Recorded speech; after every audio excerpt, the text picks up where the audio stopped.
पिछले भाग में आपने देखा, चारुलता बालवधू बनकर इस घर में आई थी। समय के साथ उसकी उम्र बढ़ी और उसके मन की भावनाएं भी गहरी होती चली गई। लेकिन पति भूपति की व्यस्तता और उपेक्षित व्यवहार ने उसे अनजाने ही अपने देवर अमल के साथ एक ऐसे अनकहे भावनात्मक रिश्ते की ओर खींच दिया, जिसे दोनों कभी शब्द नहीं दे सके। धीरे धीरे गलतफहमियां बढ़ने लगी और रिश्तों में दूरियां आने लगी।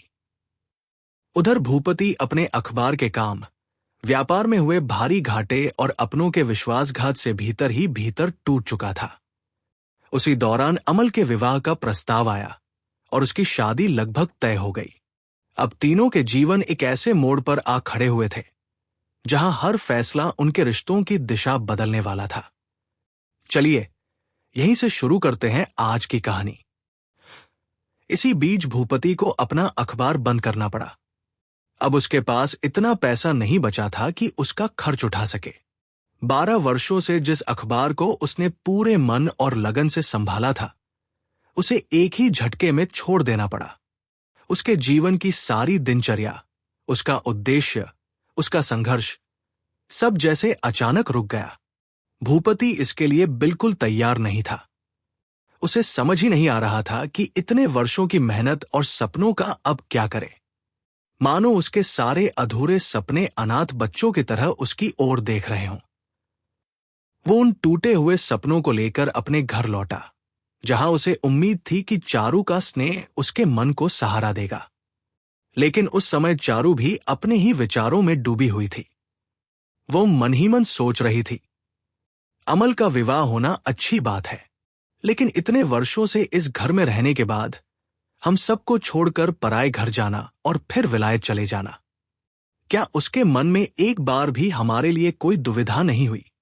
हमने उसे इतने प्यार से रखा, इतना अपनापन दिया, और जैसे ही उसे जाने का रास्ता मिला, वो तुरंत तैयार हो गया।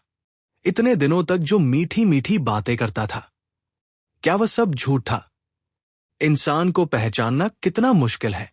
जो इतना सुंदर लिख सकता है, उसके दिल में जरा भी अपनापन नहीं। चारू बार बार अपने मन को समझाने की कोशिश करती रही। वह अमल को कठोर साबित करना चाहती थी, लेकिन जितना वह ऐसा सोचती, उतनी ही गहरी पीड़ा उसके भीतर उठने लगती। दिन बीतते जा रहे थे। अमल के जाने का समय भी नजदीक आ रहा था, लेकिन उन दोनों के बीच जो मनमुटाव आ गया था, उसे मिटाने की कोशिश किसी ने नहीं की। चारू हर दिन यही सोचती कि अमल खुद आएगा। इतने वर्षों का अपनापन क्या यूं ही खत्म हो जाएगा? लेकिन अमल नहीं आया। आखिर जब उसके विलायत जाने का दिन बिल्कुल पास आ गया, तब चारू ने खुद उसे बुलवा भेजा। अमल ने कहलवाया, मैं थोड़ी देर बाद आता हूं। चारू बरामदे में एक चौकी पर बैठकर उसका इंतजार करने लगी। सुबह से बादल छाए थे, उमस बहुत थी। उसने अपने खुले बाल ढीले ढाले बांध रखे थे और धीरे धीरे पंखा झल रही थी। दूर गिरजाघर की घड़ी में 11 बजे। भूपति के भोजन का समय होने में अभी आधा घंटा बाकी था। चारू बार बार सोच रही थी, अब तो अमल आ जाएगा। आज किसी भी तरह ये मनमुटाव खत्म करना ही होगा। उसे इस तरह विदा नहीं किया जा सकता। इतने वर्षों का देवर भाभी का रिश्ता, रूठ नाम नाना, हंसी मजाक, स्नेह, क्या ये सब आज यही खत्म हो जाएगा? क्या वह बिना एक बार पीछे मुड़कर देखे इतनी दूर चला जाएगा? क्या उसके मन में जरा भी पछतावा नहीं है? क्या वह इस रिश्ते की जड़ों में विदाई का आखिरी आंसू भी नहीं सींचेगा? धीरे धीरे आधा घंटा बीत गया। चारू अपने बालों की एक लट उंगली पर लपेटती और फिर खोल देती, लेकिन आंसू थे कि रुकने का नाम ही नहीं ले रहे थे। तभी एक नौकर आकर बोला, बहू जी, बाबूजी के लिए नारियल निकालना है। चारू ने बिना कुछ कहे अपने आंचल से चाबियों का गुच्छा निकाला और झुंझलाकर उसकी ओर फेंक दिया। नौकर चुपचाप चाबी उठाकर चला गया। चारू का सीना जैसे भीतर ही भीतर भर आया। कुछ देर बाद भूपति भोजन करने बैठा। चारू पंखा लेकर चौके में पहुंची तो देखा अमल भी भूपति के साथ आया है, लेकिन उसने उसकी ओर देखा तक नहीं। अमल ने धीरे से पूछा, भाभी, आपने मुझे बुलाया था? चारू ने बिना उसकी ओर देखे कहा, नहीं, अब जरूरत नहीं है। अमल बोला, तो मैं जाऊं? मुझे अभी बहुत सा सामान भी संभालना है। चारू ने एक बार उसकी ओर देखा, फिर केवल इतना कहा, जाओ। अमल कुछ पल उसे देखता रहा, फिर चुपचाप चला गया। भोजन के बाद भूपति हमेशा कुछ देर चारू के पास बैठा करता था, लेकिन आज लेन देन और हिसाब किताब की उलझनों में वो बहुत व्यस्त था। वह बोला, आज ज्यादा देर नहीं बैठ सकूंगा, बहुत काम है। चारू ने सूखे स्वर में कहा, तो जाते क्यों नहीं? भूपति समझ गया कि चारू नाराज है। वह बोला, अभी तुरंत नहीं जा रहा, थोड़ी देर बैठकर जाता हूं। वह काफी देर तक बैठा रहा, बात शुरू करने की बहुत कोशिश की, लेकिन कोई बात आगे बढ़ ही नहीं सकी। आखिर उसने कहा, अमल तो कल चला जाएगा, कुछ दिन तुम्हें घर बहुत सुना सुना लगेगा। चारू बिना कुछ बोले उठी और दूसरे कमरे में चली गई। भूपति कुछ देर उसका इंतजार करता रहा, फिर चुपचाप बाहर चला गया। आज चारू ने गौर से देखा था कि इन कुछ दिनों में अमल कितना दुबला हो गया है। उसके चेहरे की पुरानी चमक भी जैसे खो गई थी। ये देखकर चारू को दुख भी हुआ और एक अजीब सी तसल्ली भी। उसे विश्वास हो गया कि ये आने वाला बिछड़ना अमल को भी उतना ही दुख दे रहा है। फिर भी वो उससे दूर दूर क्यों भाग रहा है? विदा के समय भी ये दूरी क्यों? रात को बिस्तर पर लेटी लेटी अचानक उसके मन में मंदा की बात कौंध गई। कहीं ऐसा तो नहीं कि अमल मंदा से प्रेम करने लगा हो? वह यह सोचकर ही कांप उठी। नहीं नहीं, अमल ऐसा नहीं हो सकता। वह किसी विवाहित स्त्री से प्रेम कैसे कर सकता है? यह असंभव है। उसने इस शक को मन से निकालने की बहुत कोशिश की, लेकिन वह बार बार लौट आता। आखिर विदा का दिन भी आ पहुंचा, लेकिन दोनों के बीच की दूरी अब भी नहीं मिट सकी थी। चलने से पहले अमल चारू के सामने आया। उसकी आवाज कांप रही थी। वह बोला, भाभी, अब मेरे जाने का समय हो गया है। अब से भैया का पूरा ध्यान रखना। इस समय वे बहुत बड़े संकट से गुजर रहे हैं। तुम्हारे सिवा उनका अपना कोई नहीं है। इन दिनों अमल भूपति के चेहरे की उदासी और भीतर के दर्द को अच्छी तरह समझ चुका था। वह देख रहा था कि भूपति अकेले ही अपने सारे दुख और कर्ज का बोझ उठाए खड़ा है। किसी से शिकायत नहीं, किसी से सहारा नहीं। फिर भी उसने अपने घरवालों को कभी अपनी परेशानी का एहसास तक नहीं होने दिया। ये सब सोचकर अमल का सिर शर्म से झुक गया। उसे अपनी और चारू की सारी छोटी छोटी बातें तुच्छ लगने लगी। उसने मन ही मन कहा, भाड़ में जाए आषाढ़ का चांद और अमावस्या का प्रकाश भी। अगर मैं बैरिस्टर बनकर भैया की मदद न कर सका तो मेरे पुरुष होने का क्या अर्थ? उधर चारू ने पिछली पूरी रात यही सोचते हुए काटी थी कि विदा के समय वह अमल से क्या कहेगी। उसने मन ही मन न जाने कितने शब्द तैयार किए थे। थोड़ी नाराजगी, थोड़ा अपनापन, थोड़ी हंसी, सब कुछ। लेकिन जब विदा का क्षण सामने आया तो उसके होठों से कुछ भी न निकल सका। वह सिर्फ इतना ही कह पाई, चिट्ठी लिखते रहोगे ना? अमल ने झुककर उसके चरण छुए। और चारू, वो तुरंत मुड़ी, अपने कमरे में गई और भीतर से दरवाजा बंद कर लिया। इसके बाद भूपति अमल का विवाह करवाने के लिए बर्दवान गया। विवाह संपन्न होने के बाद उसने अमल को विलायत के लिए विदा किया और फिर अकेला घर लौट आया। लगातार एक के बाद एक धोखे और आघात सहते सहते भूपति का मन अब बाहरी दुनिया से उचट गया था। सभा समितियां, लोगों से मिलना जुलना, अखबार की दुनिया, अब उसे किसी भी चीज में पहले जैसा आकर्षण नहीं रहा। वो मन ही मन सोचता, इन सबके पीछे भागकर मैंने क्या पाया? मैंने तो खुद को ही धोखा दिया। जीवन के सबसे अच्छे दिन यूं ही निकल गए। अपने जीवन का सबसे कीमती हिस्सा मैंने व्यर्थ गवा दिया। फिर वो खुद को समझाता, जाने दो, अखबार बंद हो गया तो अच्छा ही हुआ। अब मैं उससे मुक्त हो गया। जैसे शाम ढलते ही पक्षी उड़कर अपने घोंसले में लौट आते हैं, वैसे ही भूपति ने भी तय कर लिया कि अब उसका ठिकाना केवल उसका घर है। वो मन ही मन बोला, जिस अखबार रूपी जहाज को लेकर मैं इतने वर्षों तक चलता रहा, वो अब डूब चुका है। अब मुझे अपने घर लौट जाना चाहिए। भूपति के मन में हमेशा से ये विश्वास था कि पत्नी पर अधिकार जताने की जरूरत नहीं पड़ती। उसे लगता था कि जैसे दीपक अपने आप जलता रहता है, वैसे ही पत्नी का स्नेह भी बिना किसी प्रयास के हमेशा बना रहता है। जब बाहर की दुनिया में सब कुछ बिखर रहा था, तब उसने एक बार भी ये सोचने की जरूरत नहीं समझी कि कहीं उसके अपने घर की दीवारों में भी कोई दरार तो नहीं पड़ गई। उस दिन शाम को वह बर्दवान से लौट कर आया। जल्दी जल्दी हाथ मुंह धोया, भोजन किया और फिर सीधे अपने शयन कक्ष में जाकर लेट गया। उसके मन में था कि चारू बड़ी उत्सुकता से अमल के विवाह और उसकी विलायत यात्रा की सारी बातें पूछेगी। वो हुक्के का लंबा नल मुंह में रखे धुआं छोड़ता हुआ चारू का इंतजार करता रहा, लेकिन चारू नहीं आई। शायद वह घर के कामों में लगी हुई थी। धीरे धीरे तंबाकू बुझ गई। भूपति को ऊंघ आने लगी। हर थोड़ी देर में उसकी आंख खुलती और वह सोचता, चारू अभी तक आई क्यों नहीं? आखिर उससे रहा नहीं गया। उसने चारू को बुलवा भेजा। चारू आई तो भूपति ने पूछा, चारू आज इतनी देर क्यों हो गई? चारू ने कोई सफाई नहीं दी, बस इतना कहा, हां आज देर हो गई।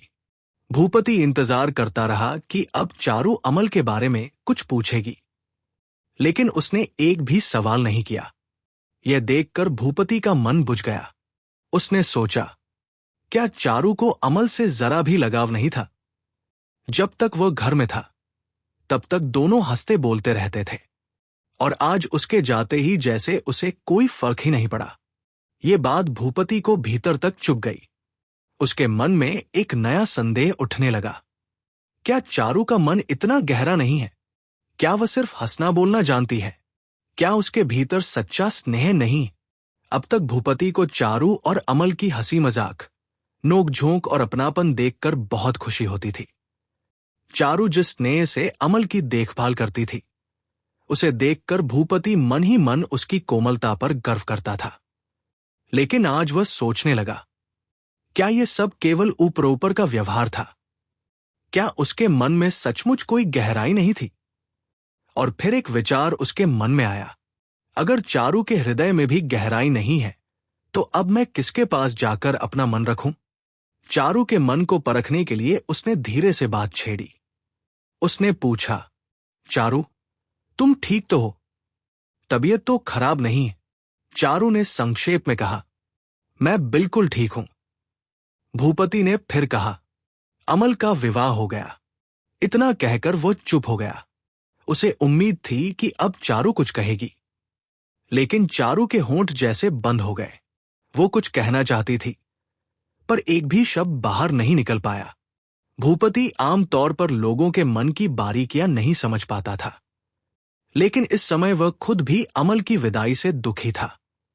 इसलिए चारू की ये चुप्पी उसे और भी खलने लगी। वह चाहता था कि दोनों बैठकर अमल की बातें करें और मन का बोझ हल्का हो जाए। उसने फिर कहा, लड़की बहुत सुंदर है। चारू सो गई क्या? चारू ने धीरे से कहा, नहीं। भूपति बोला, बेचारा अमल अकेला चला गया। जब मैंने उसे रेलगाड़ी में बैठाया तो वो छोटे बच्चे की तरह रो पड़ा। उसे रोते देखकर इस बुढ़ापे में भी मैं अपने आंसू नहीं रोक पाया। डिब्बे में 2 अंग्रेज बैठे थे। हमें रोते देखकर वे बड़े अचरज से देख रहे थे। इतना सुनते ही चारू ने करवट बदल ली। कमरे में हल्का अंधेरा था। कुछ क्षण बाद वह अचानक बिस्तर से उठी और तेजी से बाहर चली गई। भूपति घबराकर बोला, चारू क्या तबीयत खराब है? लेकिन कोई उत्तर नहीं मिला। वह भी तुरंत उठकर उसके पीछे गया। बरामदे में पहुंचा तो उसे किसी के दबे-दबे रोने की आवाज सुनाई दी। पास जाकर देखा, चारू जमीन पर औंधे मुंह पड़ी थी और अपने आंसू रोकने की पूरी कोशिश कर रही थी। चारू के इस गहरे दुख को देखकर भूपति स्तब्ध रह गया। उसने मन ही मन सोचा, मैंने चारू को कितना गलत समझ लिया था। वह समझ गया कि चारू अपने दुख को किसी के सामने व्यक्त नहीं कर पाती, यहां तक कि उसके सामने भी नहीं। ऐसे लोगों का प्रेम बाहर दिखाई नहीं देता, लेकिन उनके मन की पीड़ा बहुत गहरी होती है। भूपति ने मन ही मन मान लिया कि चारू का प्रेम साधारण स्त्रियों जैसा नहीं है।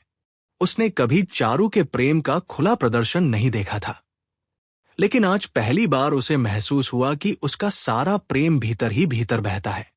भूपति स्वयं भी अपने भाव आसानी से व्यक्त नहीं कर पाता था, इसलिए चारू के इस शांत, गहरे और भीतर छिपे प्रेम को देखकर उसके मन को एक अजीब सी तसल्ली मिली। वह चुपचाप चारू के पास जाकर बैठ गया। उसने कुछ नहीं कहा, बस धीरे धीरे उसके शरीर पर हाथ फेरकर उसे शांत करने की कोशिश करने लगा।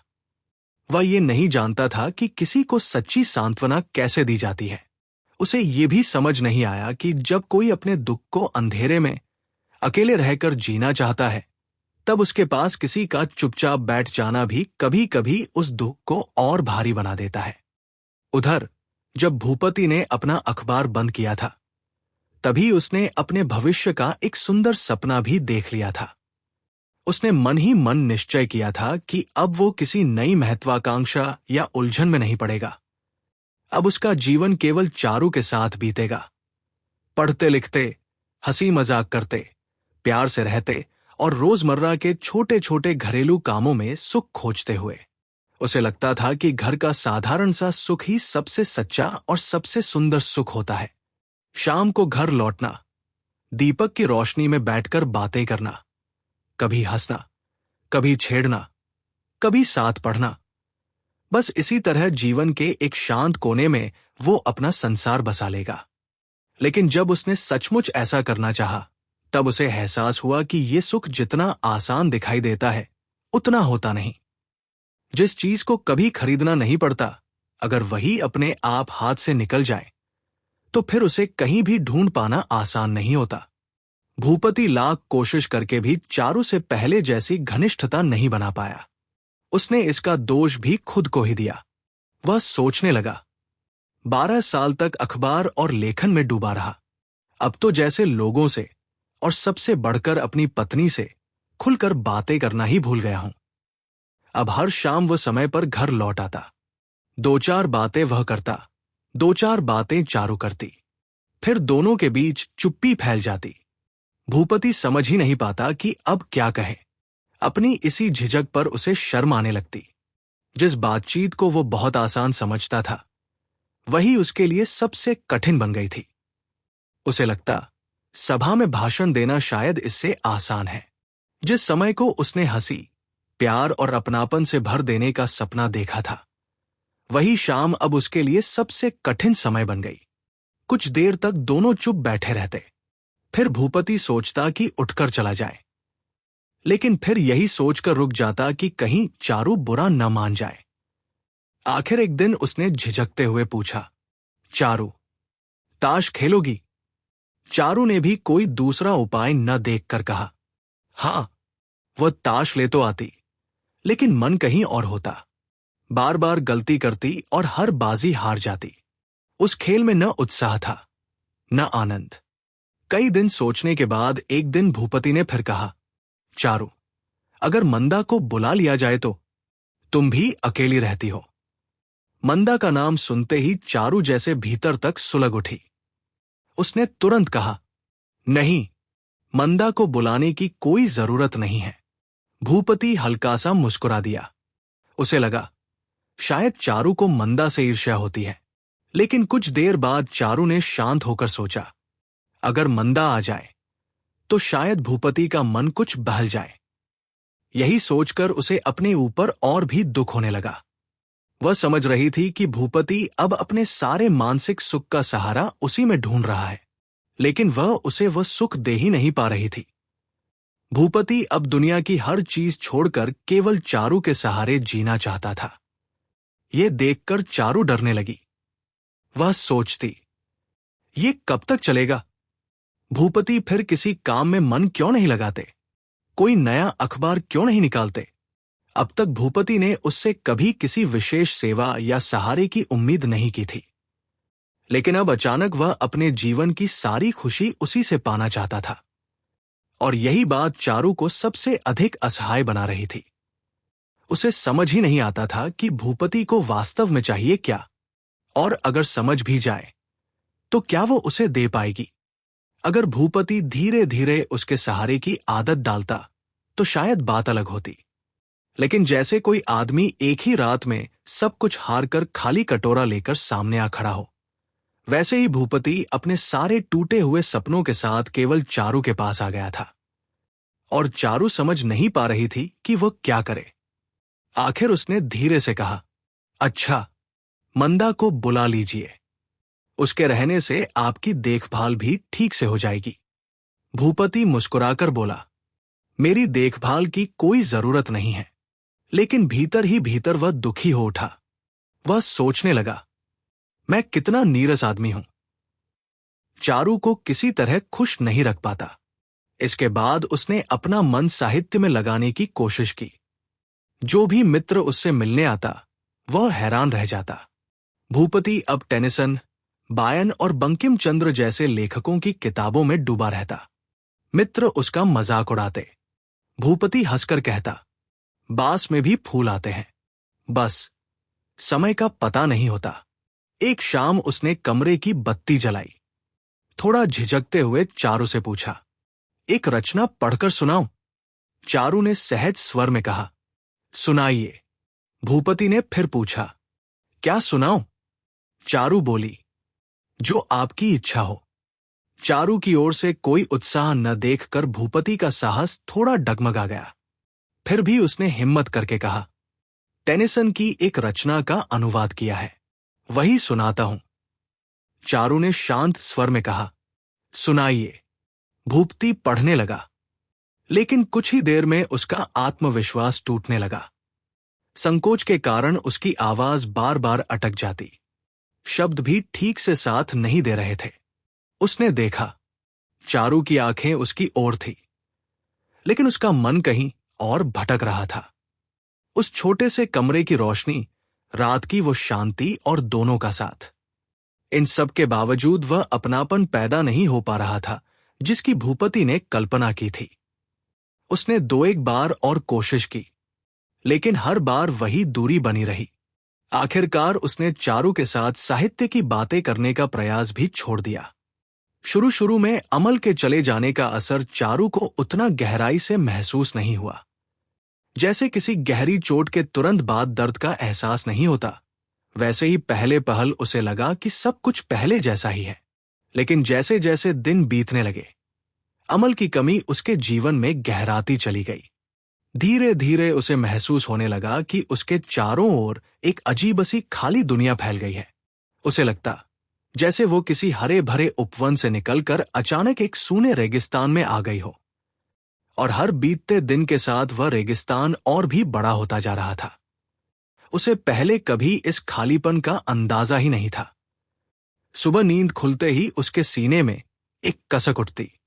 उसे याद आता, अमल अब यहां नहीं है। जब वह बरामदे में बैठकर पान लगाने लगती तो बार बार लगता जैसे अभी अमल पीछे से आकर कुछ कहेगा। कभी कभी वह अनजाने में पहले की तरह ज्यादा पान बना देती। फिर अचानक याद आता, अब उन्हें खाने वाला कोई नहीं है।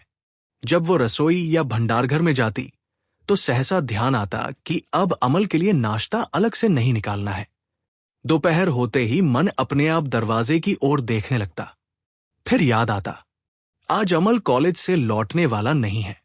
अब कोई नई किताब लेकर नहीं आएगा, कोई नई रचना सुनाने नहीं बैठेगा, कोई नई खबर या नया मजाक साझा नहीं करेगा, किसी के लिए सिलाई नहीं करनी, किसी के लिए कोई सुंदर चीज खरीदकर नहीं रखनी, और न ही किसी को सुनाने के लिए कोई नई रचना लिखनी है।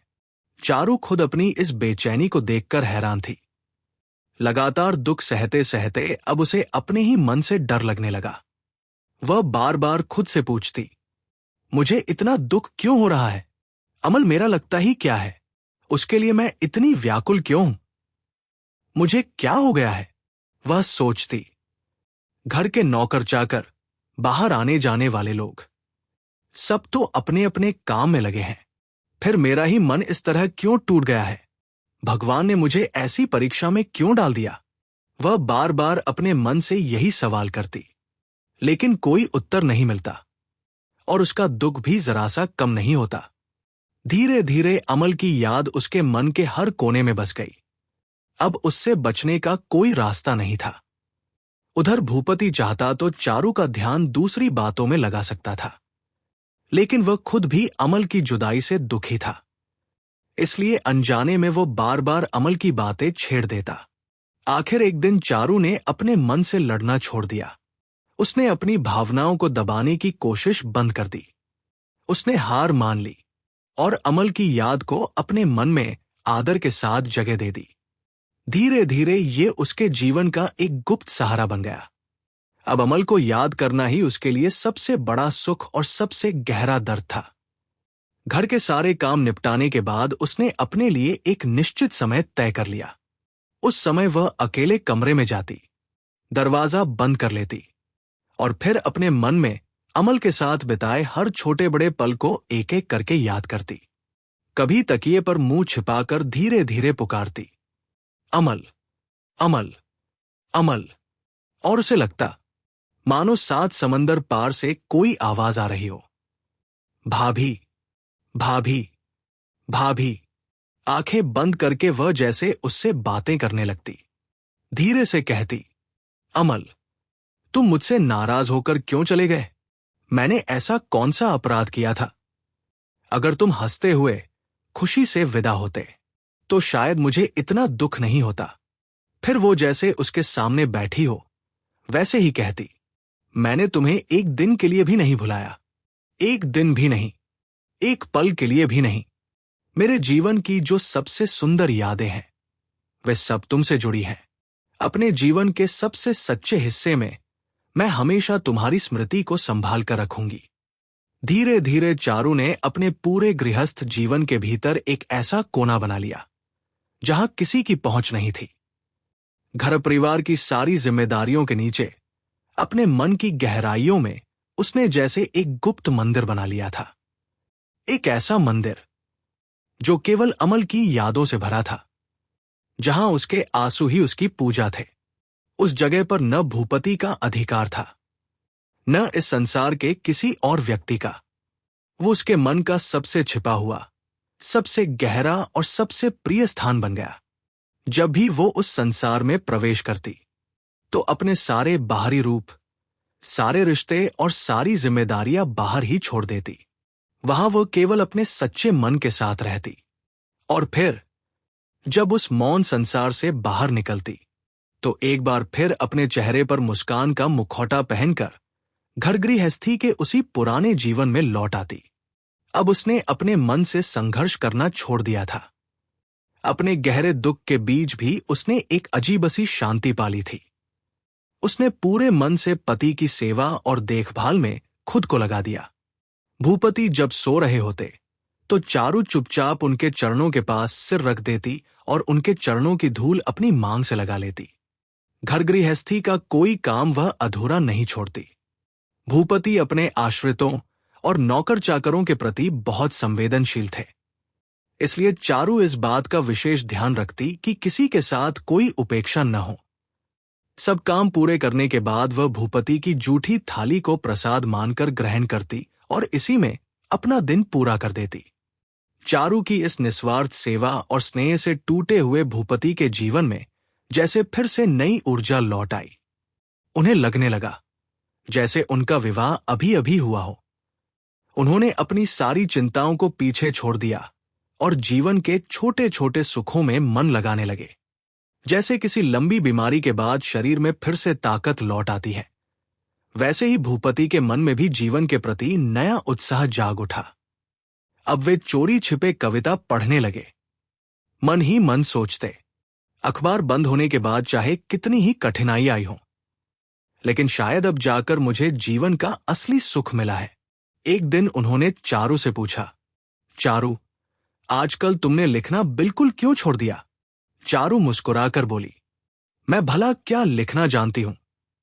भूपति ने गंभीर होकर कहा, मैं सच कहता हूं, आजकल के लेखकों में भी तुम्हारी जैसी भाषा बहुत कम देखने को मिलती है। विश्वबंधु ने तुम्हारी जितनी प्रशंसा की थी, मैं भी उससे पूरी तरह सहमत हूं। चारू झेम गई, बोली, बस रहने भी दो। भूपति ने तुरंत सरोवर पत्रिका का एक अंक निकाल लिया और उसमें छपी चारू और अमल की भाषा की तुलना दिखाने लगे।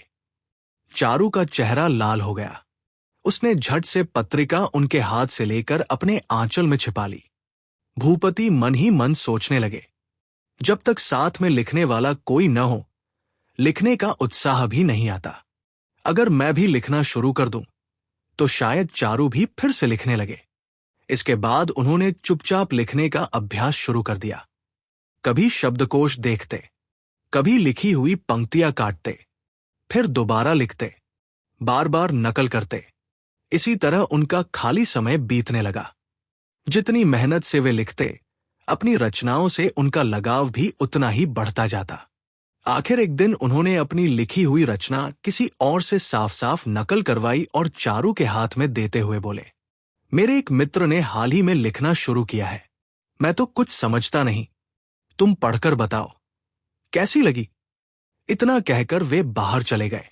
चारू तुरंत समझ गई कि ये भूपति की ही रचना है। उसने पढ़ना शुरू किया। शैली और विषय देखकर उसके होठों पर हल्की सी मुस्कान आ गई। उसके मन में एक टीस भी उठी। वह सोचने लगी, मैं तो पूरे मन से अपने पति की सेवा और सम्मान करना चाहती हूं। फिर वे इस तरह बच्चे जैसी बातें करके खुद ही उस भावना को हल्का क्यों कर देते हैं। मेरी तारीफ सुनने के लिए उन्हें इतना प्रयास करने की क्या जरूरत है। अगर वे अपने मन को इतना छोटा न करते, अगर बार बार मेरा ध्यान अपनी ओर खींचने की कोशिश न करते, तो मेरे लिए उनकी पूजा और भी सहज हो जाती। चारू चाहती थी कि उसके पति हर समय उसके सामने ऊंचे ही बने रहें। उसने वह कॉपी मोड़कर तकिए के नीचे रख दी, फिर उसी पर कोहनी टिकाकर दूर कहीं देखती रही। न जाने कितनी देर तक वह चुपचाप खोई रही। उसे याद आया, अमल भी अपनी नई नई रचनाएं इसी तरह सबसे पहले उसे ही पढ़ने के लिए दिया करता था। शाम को भूपति बेचैनी से बरामदे में रखे फूलों के गमलों के पास टहलते रहे। वे सीधे पूछने का साहस नहीं जुटा पाए कि रचना कैसी लगी। आखिर चारू ने ही पूछा, क्या ये तुम्हारे मित्र की पहली रचना है? भूपति ने सहज बनने की कोशिश करते हुए कहा। हां, चारू बोली, बहुत अच्छी लिखी है। पढ़कर बिल्कुल नहीं लगता कि ये किसी की पहली रचना है। इतना सुनते ही भूपति का मन खुशी से भर उठा। अब वे मन ही मन सोचने लगे कि आखिर कब और कैसे बता दें कि ये रचना उनके उसी मित्र की नहीं, बल्कि उनकी अपनी है। इसके बाद उनकी कॉपियां तेजी से भरने लगी और ज्यादा दिन नहीं बीते कि अपनी रचनाओं पर से उन्होंने ये पर्दा भी हटा दिया। लेकिन चारू का मन अब भी कहीं और अटका हुआ था। उसे हमेशा याद रहता कि विलायत से चिट्ठी किस दिन आने वाली है। सबसे पहली चिट्ठी भूपति के नाम आई। उसमें अमल ने केवल इतना लिखा था, भाभी को प्रणाम। फिर अदन से चिट्ठी आई, उसमें भी वही, भाभी को प्रणाम। माल्टा से जो चिट्ठी आई, उसमें भी चारू के लिए सिर्फ प्रणाम ही लिखा था। लेकिन चारू के नाम एक भी अलग चिट्ठी नहीं आई। आखिर उसने भूपति से सारी चिट्ठियां लेकर बार बार पढ़ी, हर पन्ना उल्ट पलट कर देखा, लेकिन उन चिट्ठियों में उसके लिए प्रणाम के अलावा कहीं कोई और बात नहीं थी। जिस शांत उदासी का सहारा लेकर चारू अब तक अपने मन को संभाले हुए थी, अमल की इस बेरुखी ने उसे भी तोड़ दिया। उसके भीतर फिर से भावनाओं का तूफान उठने लगा। उसका मन फिर अशांत हो गया। घर के सारे काम पहले जैसे चलते रहे, लेकिन भीतर जैसे सब कुछ हिल गया था। एक रात भूपति की अचानक नींद खुली। उन्होंने देखा, चारू बिस्तर पर नहीं है। इधर उधर देखा तो वह दक्षिण की खुली खिड़की के पास बैठी थी। भूपति को देखते ही वो जल्दी से उठी और बोली, आज बहुत गर्मी है, इसलिए जरा हवा खाने आ गई थी। भूपति चिंतित हो उठे। उन्होंने पलंग के ऊपर पंखा लगवाने का इंतजाम कराया। अब वे हर समय चारू के स्वास्थ्य पर नजर रखने लगे। चारू मुस्कुराकर कहती, मैं बिल्कुल ठीक हूं, तुम यूं ही बेकार चिंता करते रहते हो। लेकिन यह छोटी सी मुस्कान भी उसके लिए आसान नहीं थी। उसे अपने टूटे हुए मन पर हर बार जोर डालना पड़ता था। आखिर अमल विलायत पहुंच गया। चारू ने सोचा था सफर के दौरान शायद उसे अलग से चिट्ठी लिखने का समय नहीं मिला होगा, लेकिन वहां पहुंचकर तो वह जरूर एक लंबी चिट्ठी लिखेगा। पर वह चिट्ठी कभी नहीं आई। अब जब भी विलायत की डाक आने का दिन होता, चारू बाहर से चाहे जितनी सामान्य दिखाई देती, भीतर से उतनी ही बेचैन रहती। उसे सबसे ज्यादा डर इसी बात का रहता कि कहीं भूपति फिर यह न कह दे, तुम्हारे नाम कोई चिट्ठी नहीं आई। इसी डर से वह कभी खुद भी चिट्ठी के बारे में पूछने की हिम्मत नहीं कर पाती। एक दिन फिर विलायत की डाक आई। भूपति धीरे धीरे कमरे में आए। होठों पर हल्की मुस्कान थी। उन्होंने कहा, एक चीज लाया हूं, देखोगी? चारू एकदम चौंक पड़ी, उत्साह से बोली, कहाँ है? भूपति ने मजाक करते हुए उसे तुरंत नहीं दिखाया। चारू बेचैन होकर उनके दुपट्टे में छिपी चीज निकालने लगी। उसके मन में बार बार यही विश्वास उठ रहा था। सुबह से मन कह रहा था, आज मेरी चिट्ठी जरूर आएगी। भूपति को उसका ये उतावलापन बड़ा अच्छा लगा। वे हंसते हुए पलंग के चारों ओर घूमने लगे। चारू भी उनके पीछे पीछे चलती रही, लेकिन जब बहुत देर हो गई तो वह थककर पलंग पर बैठ गई। उसकी आंखों में आंसू भर आए। चारू की ये व्याकुलता देखकर भूपति और भी प्रसन्न हो उठे। आखिर उन्होंने दुपट्टे के भीतर से वो चीज निकाली, लेकिन वह चिट्ठी नहीं थी। वह उनकी अपनी लिखी हुई रचना की कॉपी थी। उसे चारू की गोद में रखते हुए वे हंसकर बोले, अच्छा, अब नाराज मत हो। लो, यही लाया था। पहली ही चिट्ठी में अमल ने भूपति को लिख दिया था कि पढ़ाई में व्यस्त रहने के कारण वो अब नियमित रूप से चिट्ठियां नहीं लिख पाएगा। फिर भी जब अगली डाक में भी उसकी कोई चिट्ठी नहीं आई, तो चारू के लिए घर गृहस्थी का हर काम जैसे बोझ बन गया। एक शाम बातचीत के दौरान उसने सहज बनने की कोशिश करते हुए कहा, क्यों जी, विलायत एक तार भेजकर ये खबर नहीं मंगा लेते कि अमल कैसा है? भूपति बोले, 2 हफ्ते पहले ही उसकी चिट्ठी आई थी। उसने साफ लिखा है कि अब वो पढ़ाई में बहुत व्यस्त रहेगा। चारू बोली, अच्छा, रहने दो। मैंने तो बस सोचा, परदेश में है, कहीं बीमार अब गहरा पड़ गया हो, कौन जाने। भूपति ने समझाया, अगर बीमार होता तो खबर जरूर भेजता, और तार भेजने में भी कम खर्च नहीं होता। चारू ने पूछा, बहुत ज्यादा खर्च लगता है क्या? मैं तो समझती थी 1-2 रुपए में काम हो जाएगा। भूपति बोले, नहीं, लगभग 100 रुपए लग जाते हैं। चारू चुप हो गई। धीरे से बोली, तब तो रहने ही दो। 2 दिन बाद चारू ने कहा, मेरी बहन इन दिनों चुचुड़ा में है, एक बार उसकी खबर लेते आओगे? भूपति ने पूछा, क्यों, कोई बीमार है क्या? चारू बोली, नहीं, बस तुम्हारे जाने से उन्हें खुशी होगी। भूपति घोड़ा गाड़ी से हावड़ा स्टेशन के लिए निकल पड़े, लेकिन रास्ते में बैलगाड़ियों की लंबी कतार लगी थी। गाड़ी काफी देर तक वहीं रुकी रही। उसी समय एक परिचित टेलीग्राफ का कर्मचारी उधर से गुजरा। उसने भूपति को देखकर एक तार उनके हाथ में दे दिया। विलायत से आया हुआ तार देखकर भूपति घबरा गए। उन्हें लगा कहीं अमल बीमार तो नहीं पड़ गया। घबराते हुए उन्होंने तार खोला। उसमें सिर्फ इतना लिखा था, मैं सकुशल हूं। भूपति को कुछ समझ नहीं आया। उन्होंने तार फिर से उल्ट पलट कर देखा। तब पता चला ये तो पहले भेजे गए एक प्रीपेड तार का जवाब था। अब हावड़ा जाना बेकार था। वे गाड़ी वापस मोड़कर घर लौट आए और वह तार चारू के हाथ में दे दिया। तार देखते ही चारू का चेहरा एकदम सफेद पड़ गया। भूपति बोले, मुझे तो इसका मतलब ही समझ में नहीं आया। बाद में पूरी बात पता चली। चारू ने अपने गहने गिरवी रखकर उन्हीं पैसों से वो जवाबी तार भेजा था। भूपति कुछ देर तक चुप रहे। फिर उनके मन में यही बात उठी, इतना करने की क्या जरूरत थी? अगर वो मुझसे एक बार कह देती तो मैं खुद ही तार भेज देता।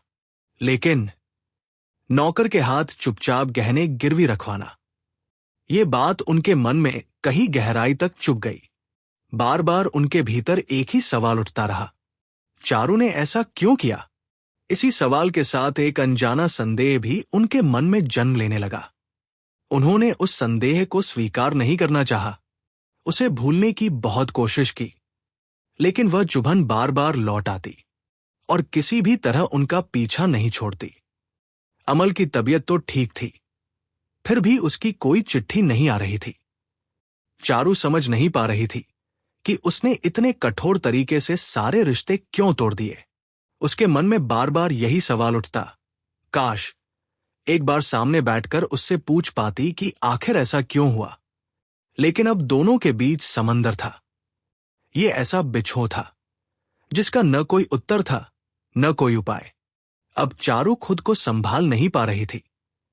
घर के काम बिखरने लगे, हर काम में उससे भूल होने लगी।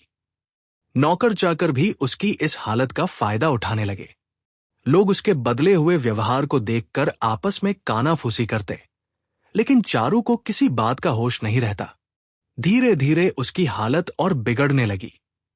वह छोटी सी आहट पर भी चौंक जाती। बाल बनाते बनाते उसकी आंखें भर आती और वह चुपचाप किसी एकांत जगह जाकर रो लेती। यहां तक कि किसी के मुंह से अमल का नाम सुनते ही उसका चेहरा सफेद पड़ जाता। आखिर भूपति की नजर से भी ये सब छिपा नहीं रह सका।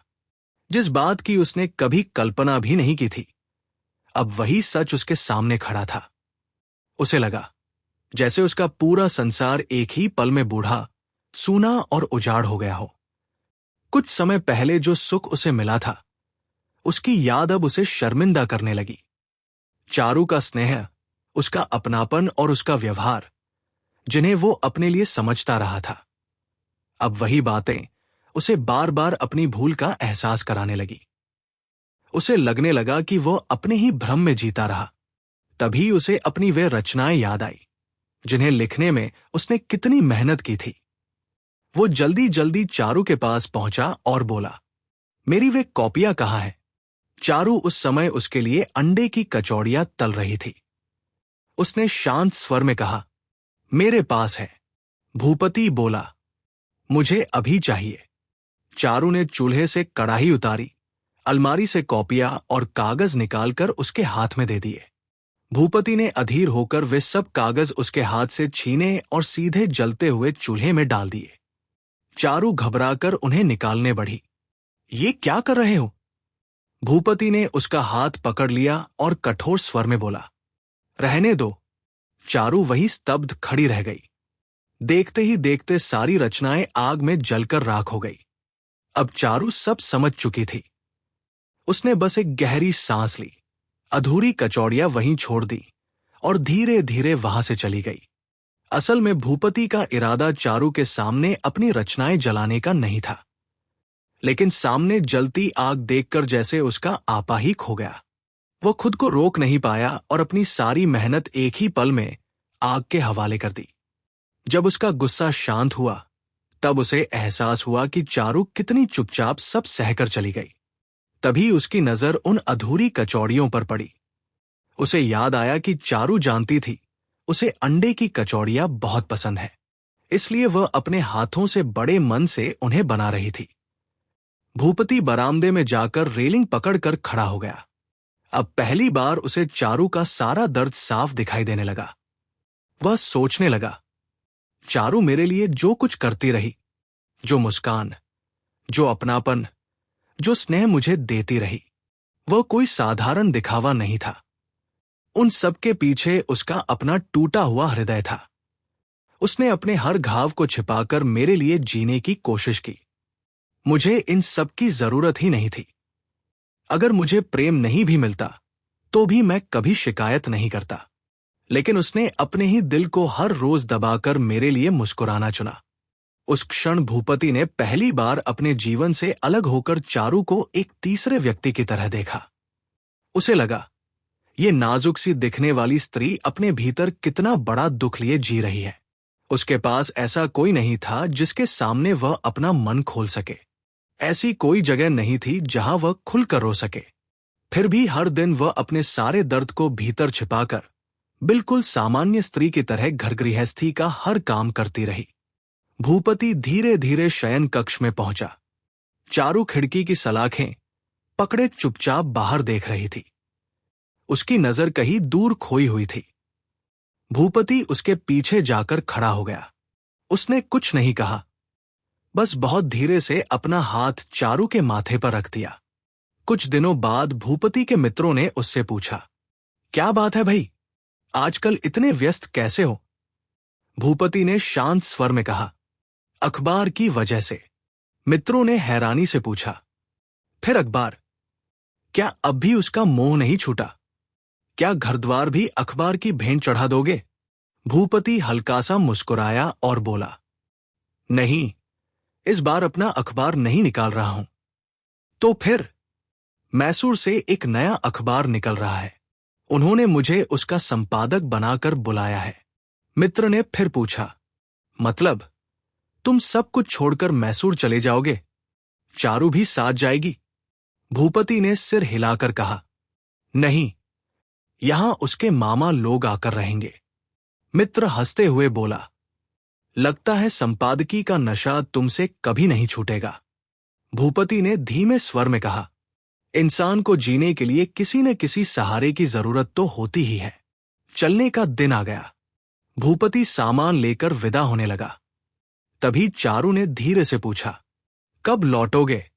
भूपति ने उसकी ओर देखकर कहा, जब तुम्हें लगे कि अब मेरा आना जरूरी है, बस मुझे एक चिट्ठी लिख देना, मैं लौट आऊंगा। इतना कहकर वह दरवाजे की ओर बढ़ा ही था कि अचानक पीछे से तेज कदमों की आहट आई। चारू दौड़ती हुई उसके पास पहुंची। उसने भूपति का हाथ कसकर पकड़ लिया और भर्राई आवाज में बोली, मुझे भी अपने साथ ले चलो, मुझे यहां अकेला छोड़कर मत जाओ। भूपति वही ठिठक गया। वह कुछ पल तक चुपचाप चारू के चेहरे को देखता रहा। फिर उसकी पकड़ ढीली पड़ गई और भूपति का हाथ धीरे से उसके हाथ से छूट गया। भूपति कुछ कदम पीछे हटकर बरामदे में जाकर खड़ा हो गया। उसी क्षण उसके मन में जैसे सब कुछ साफ हो गया। वो समझ गया कि इस घर का हर कोना अमल की यादों से भरा हुआ है। चारू उस दावानल में घिरी हिरनी की तरह इस घर से दूर भाग जाना चाहती है, लेकिन उसी पल एक और सवाल उसके भीतर उठ खड़ा हुआ। क्या चारू ने एक बार भी ये सोचा कि मैं कहाँ जाऊंगा? जिस स्त्री के मन में हर पल किसी और की स्मृतियां बसी हों, उसे साथ लेकर किसी अनजान शहर चला जाना, क्या वहां वो उन यादों से मुक्त हो पाएगी? दिन भर काम करने के बाद जब वो शाम को घर लौटेगा, तो क्या उस मौन और शोक से भरे घर में उसका जीवन और भी कठिन नहीं हो जाएगा? जिस हृदय में किसी बिछड़े हुए का बोझ हमेशा के लिए बस गया हो, उसे अपने सीने से लगाकर वो आखिर कब तक जी सकेगा? भूपति को लगा उसका अपना घर बहुत पहले ही भीतर से टूट चुका है। अब उसकी टूटी हुई ईंटें और बिखरे हुए टुकड़े भी उसे अपने ही कंधों पर ढोने पड़ेंगे। काफी देर तक चुप रहने के बाद वह वापस चारू के पास आया। धीरे लेकिन दृढ़ स्वर में बोला, नहीं, ये मुझसे नहीं हो सकेगा। ये सुनते ही चारू के चेहरे का सारा रंग उड़ गया। उसका चेहरा कागज की तरह सफेद पड़ गया। वह पलंग की पाटी पकड़कर किसी तरह खुद को संभाले खड़ी रही। भूपति ने उसी क्षण फिर उसकी ओर देखा और धीमे स्वर में कहा, चलो चलो चारू, मेरे साथ ही चलो। चारू ने कहा, नहीं, रहने दो। यहीं पर आज की कहानी समाप्त होती है। आपको ये कहानी कैसी लगी, हमें कमेंट करके जरूर बताइए। अगर आपको हमारी मेहनत और ये कहानी पसंद आई हो तो वीडियो को लाइक करें, चैनल को सब्सक्राइब करें और बेल आइकन जरूर दबाएं ताकि ऐसी ही बेहतरीन कहानियां सबसे पहले आप तक पहुंचती रहें।